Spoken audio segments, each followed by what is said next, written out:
In the weeks leading up to June 6, 1944, American troops stationed in southern England were preparing for the largest amphibious invasion in history. Units from the U.S. 1st Infantry Division under Major General Omar Bradley and the 29th Infantry Division, commanded by Major General Charles H. Gerhardt, trained relentlessly on English beaches and mock landing grounds. Morale was high, but tempered by nervous anticipation. Soldiers knew the operation's scale and risks. American forces were billeted alongside British troops, including soldiers from the British 50th Infantry Division. This proximity offered the first opportunity for American soldiers to observe their Allied counterparts. Letters and diaries reveal a mixture of curiosity, admiration, and subtle tension. Private James O'Connor, 1st Infantry Division, wrote on May 28, 1944, "We finally met the British lads today. Sharp, proper, and disciplined. I can't help but feel a bit intimidated. They march like clockwork."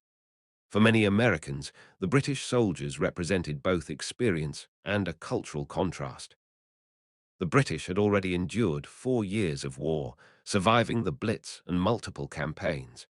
Their knowledge of European terrain and battle tactics impressed U.S. troops. Corporal William Harris noted, "They've seen more than we have.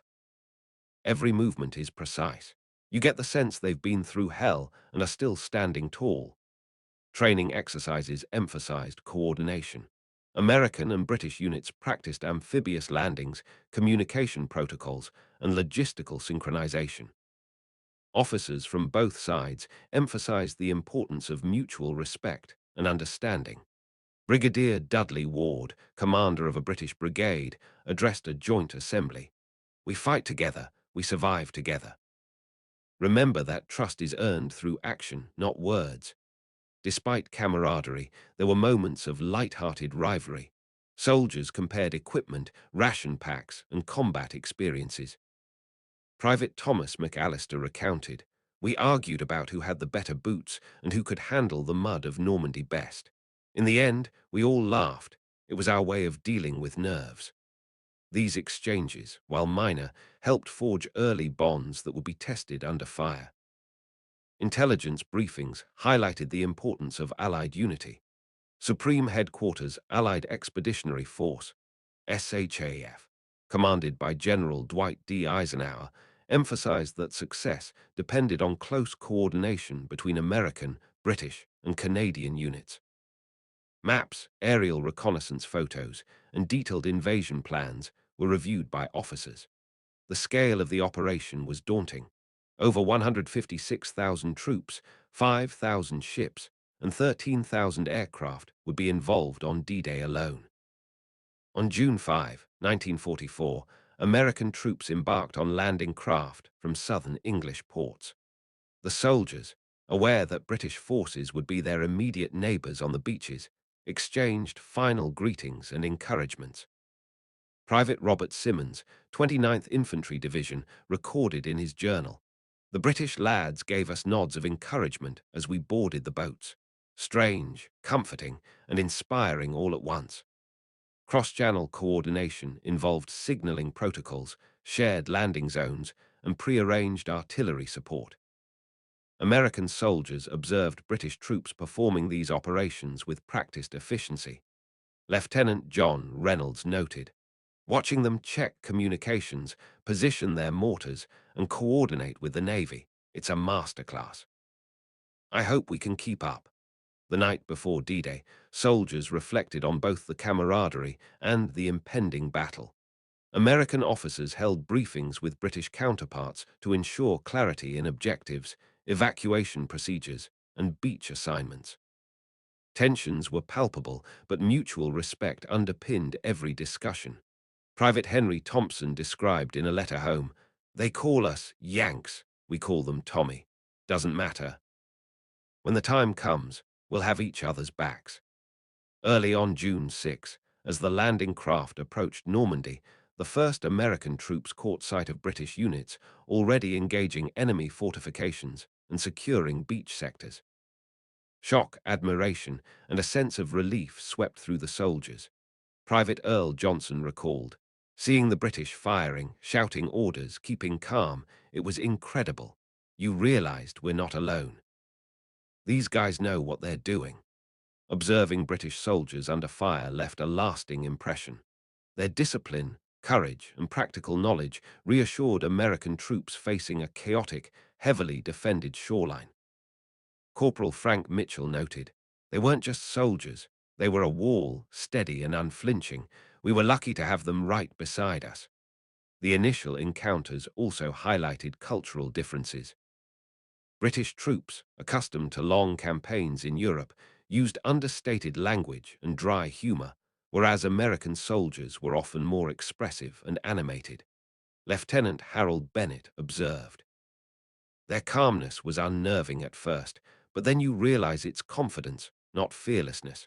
We had to match it, or we'd look like rookies under fire."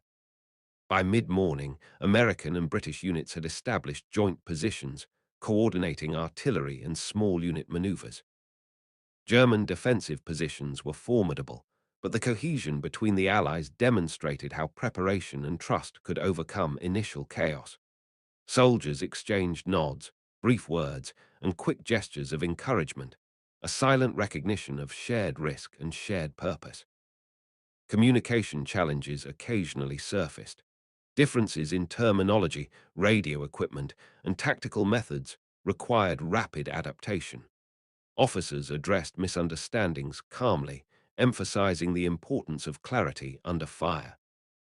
Lieutenant Richard Owens noted, "A misheard command could cost lives. The British were patient but firm. You learned fast, or you paid the price." By the end of D-Day, despite heavy casualties and intense combat, American troops reflected on the value of their British counterparts. Sergeant Daniel Cooper wrote, "We owe them respect. They're tough, they're skilled, and they're steady when the bullets are flying. Watching them saved lives today, not just ours, but the whole beach." These early encounters would set the tone for Allied cooperation throughout the Normandy campaign and beyond. Mutual respect, forged under extreme conditions, created bonds that endured in the subsequent battles across France, Belgium, and Germany. For American troops, seeing the British at D-Day was a defining moment, blending awe, admiration, and the pragmatic recognition of shared destiny in the fight against Nazi Germany. The morning of June 6, 1944, unfolded with a combination of chaos, anticipation, and resolve. As the U.S. 1st and 29th Infantry Divisions approached Omaha and Utah beaches, American soldiers witnessed the precision and discipline of their British counterparts, already engaging German fortifications along Gold, Juno, and Sword beaches. Observing the British in action instilled a sense of confidence and urgency. Private George Whittaker, 1st Infantry Division, recorded, "They moved like shadows through the chaos, steady and deliberate. We had to follow their lead, or we'd be swallowed by the beach." American troops immediately noticed differences in combat style. British soldiers relied on methodical suppression fire, coordinated mortar support, and careful use of cover, while American units initially reacted with direct, aggressive advances. Lieutenant Robert Carmichael described, "At first it felt like we were rushing in blindly. Watching the British, we saw how to use the terrain, how to conserve ammunition, and how to cover each other. It was a crash course under fire." The first encounters involved small units exchanging hurried greetings while seeking cover from German artillery. Sergeant Edward Harris recalled, "One of the Tommies shouted to me to drop low behind the sand dune. No ceremony, no fuss. I ducked, and a shell whistled past. Saved my life." These quick, life-saving interactions established the foundation of trust and mutual respect between the Allies. As the day progressed, coordination between American and British artillery and infantry became critical. Signals were exchanged through hand gestures, shouted commands, and prearranged flares. Lieutenant Harold Jensen noted the impact. "Without the British firing over our heads, pushing back the enemy, we wouldn't have gained a single meter. Their experience was our shield." Private conversations revealed a mixture of awe, humor, and camaraderie. Corporal Frankie Donovan recounted. We teased them about their tea and their accents, and they made fun of our rations. But when it came to crossing the beach under fire, there was no joking. We had each other's backs, no questions asked. These interactions, minor as they seemed, reinforced unit cohesion amidst the chaos of combat. American officers quickly adapted to British tactics. The methodical clearing of bunkers, use of machine gun nests for cover fire, and efficient medic rotations inspired confidence and reduced casualties. Captain William Thompson observed, "We learned fast." British tactics were precise, calm, and effective. Watching them made the impossible seem achievable. By mid-morning, joint efforts saw American and British units converging on heavily fortified positions. German defenses, including 88 guns, machine guns, and mines, had inflicted severe losses, yet combined strategies enabled the Allies to advance. Sergeant Daniel Murphy wrote, "We pushed forward together, side by side. When the smoke cleared, it wasn't Americans or British. It was one force moving as one." Despite intense fire, soldiers noted the human side of their counterparts. British troops shared rations, carried wounded Americans to cover, and provided encouragement amidst chaos. Private Henry Carter recorded, "I saw a Tommy lift a wounded Yank and haul him behind a dune. That moment, under hellfire, was when I truly understood what being an ally meant." Cultural differences became secondary to survival and mission objectives.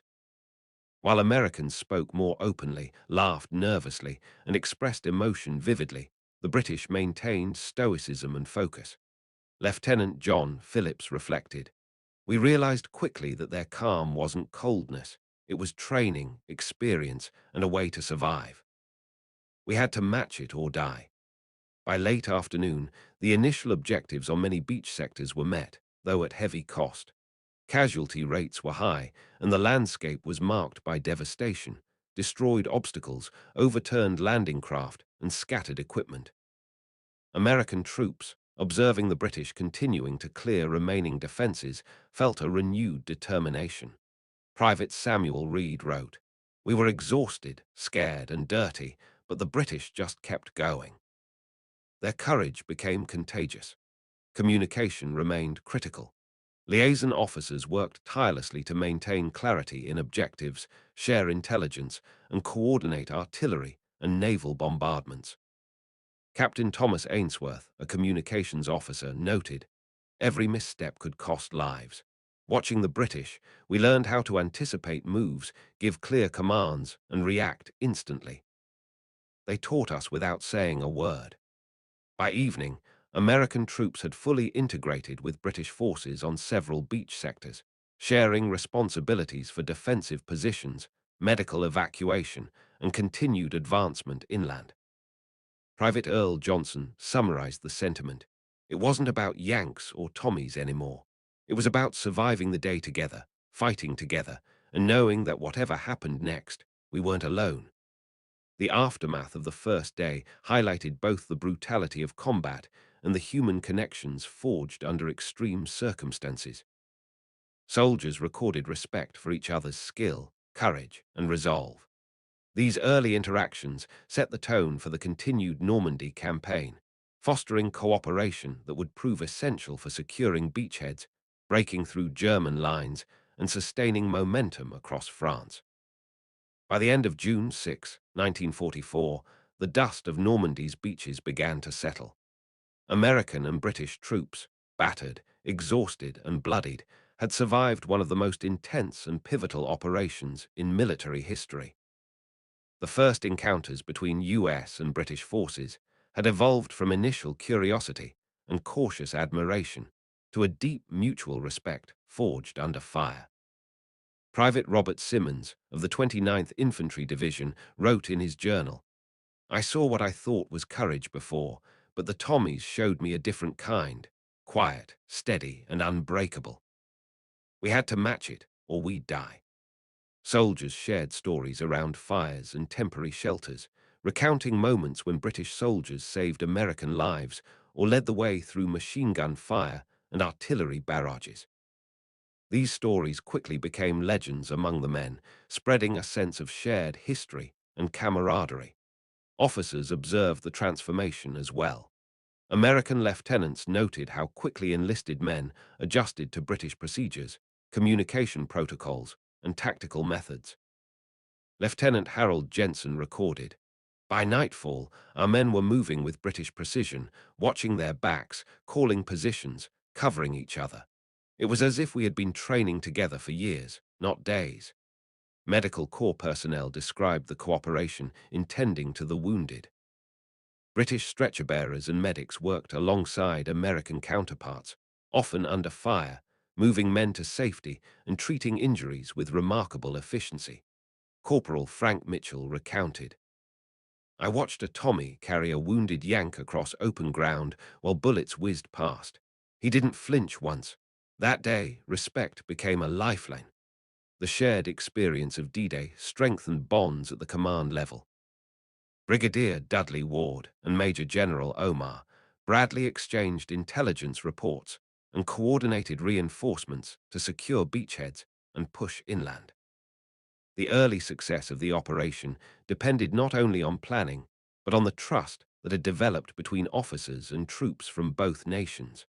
Cultural observations persisted, but were now framed by admiration. American soldiers learned British slang, understood their humor, and adapted to their understated style of leadership. Sergeant Daniel Cooper noted, "They didn't shout much, but every word mattered. We had to listen, learn, and act." That kind of discipline kept us alive. Private conversations revealed deep psychological impact. Soldiers reflected on the fragility of life, the value of teamwork, and the extraordinary courage of their allies. Private Henry Carter wrote, "The men I fought beside today, British and American alike, will be with me forever in memory. There is a bond no battlefield can erase." As D-Day operations progressed into June 7 and beyond, American and British units continued to fight side by side, advancing through fortified towns, hedgerows, and heavily defended positions. The initial respect for each other's capabilities evolved into genuine interdependence. Lieutenant John Phillips noted, "We had learned to anticipate each other's moves. The British and Americans were no longer separate armies. We were one force, one purpose." The aftermath also highlighted the human cost. Casualties were high, and soldiers faced the grim reality of losing friends and comrades. Yet even in loss, the presence of Allied forces provided psychological support. Corporal Frankie Donovan described, "When we lost a friend, a British soldier would cover the perimeter while we gathered the wounded. That trust saved us more than once." Historians later reflected on the significance of these early encounters. The cooperation between American and British troops at Normandy demonstrated that unity in adversity was not only possible but essential. Letters, diaries, and interviews reveal that soldiers carried this respect forward, influencing Allied operations across France, Belgium, and Germany. By the end of the Normandy campaign, the collaboration forged on D-Day had become foundational for the liberation of Western Europe. American and British soldiers carried stories of courage, respect, and shared purpose. Private Samuel Reed summarized the sentiment, "We came to fight alongside strangers, and we left with brothers." The impact of witnessing and fighting alongside British troops extended beyond strategy and tactics. It reshaped American soldiers' understanding of war, leadership, and the value of alliance. The lessons learned in those first hours and days at Normandy would echo throughout the European theatre, cementing a legacy of cooperation that remains a defining feature of Allied success in WWII.